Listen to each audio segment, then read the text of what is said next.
till midnight, then. What's that dark place over there? Jostled by street sellers and soldiers on leave, there was plenty of time for Rowena to glance to where Alice was pointing. The real China, Kowloon Walled City, KWC for short. Alice wrinkled her nose at the ramshackle buildings between the main thoroughfare and the old city. They look like they're ready to fall down. Some bits of them do, when it's been raining. I can believe it. We're not going in there, are we? Rowena smiled. Alice was all front, brave as could be, but underneath she quivered. Do you want to? No, thank you. I thought we were going to a club. It's a bar, not a club. Connor's bar. It was recommended. Alice pointed at the substantial stones of the walled city. But it's not in there. Tell me it's not in there. Of course it's not.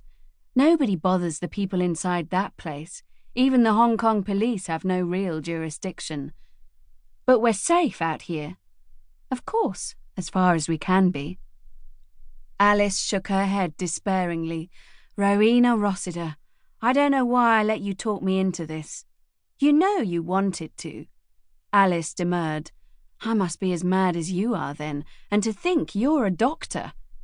You have to admit it makes a change from yet another foxtrot with a pimply officer at the country club, the officers' club, or whatever. You can say that again.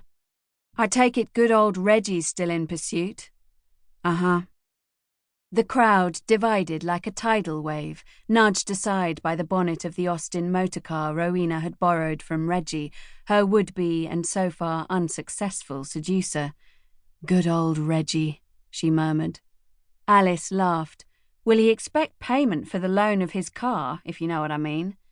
If he does, I shall remind him that he's a gentleman and the son and heir of another.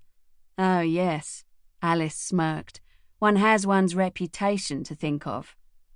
Sharing a bed with Reggie Stewart is not the stuff that dreams are made of. Reggie had been pursuing Rowena for months. Dinner, theatre, and other diversions having failed, he was obviously hoping the car would do the trick. Rowena had other ideas.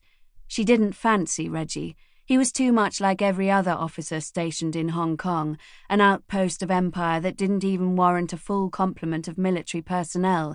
It was minimal, especially when compared with Singapore.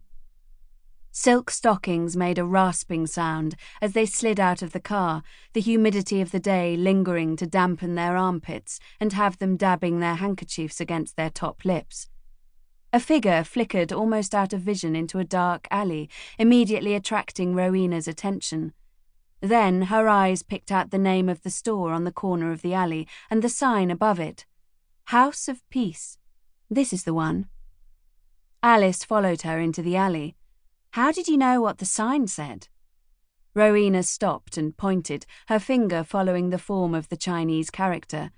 That top bit is a roof. The bottom bit is a woman. One woman under one roof is peace. Two women under one roof mean war. Put like that, it's pretty obvious. Rowena looped her arm through Alice's. It'll be fine. Trust me. If you say so. Bit dark, though. This is it. Above the blank surface of a dark red door, a solitary sign, unadorned by any decorative feature, declared they'd arrived at their destination, Connor's Bar. A figure in black dissected the shaft of light from the briefly opened door, then was gone, swallowed by the inner depths of the alley. Are you sure it won't be all uniforms and rounded vowels? I mean, it is an English name. Irish, actually. Trust me. The door might have been plain, the sign inconspicuous, but the interior was far from it. The smell of sandalwood, spices, and something tellingly sweet seeped out and enticed them in. Rowena entered as though she owned the place, a dream in green silk, her glossy black hair coiled around her head.